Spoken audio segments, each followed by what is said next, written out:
Materi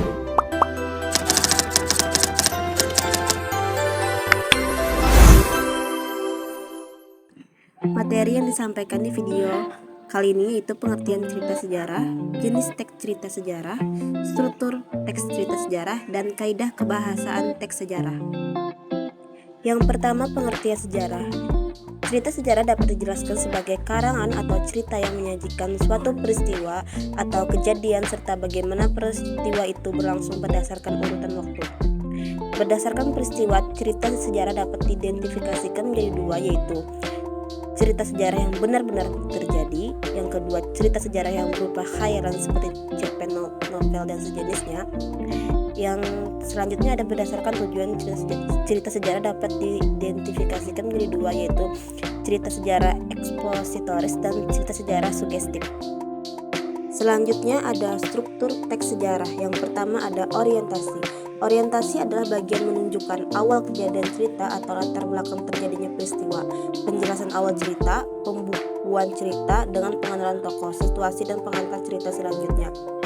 Yang kedua ada komplikasi. Komplikasi adalah kondisi mulai timbul konflik antara tokoh utama dan tokoh yang lain. Yang ketiga ada solusi. Solusi merupakan kondisi konflik yang mulai menurun dan mengarah pada tuntunan terhadap suatu hal, terutama pelaku utama. Dan yang keempat ada reorientasi. Reorientasi biasanya berisi opini atau komentar penulis tentang peristiwa yang diceritakan di dalam teks. Yang terakhir ada kaidah kebahasaan.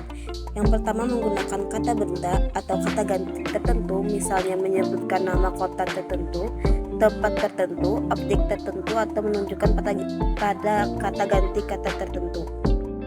Yang kedua menggunakan tokoh sentral. Penggunaan tokoh sentral ini yaitu menerangkan pelaku utama atau tokoh menjadi sentral pusat dalam cerita.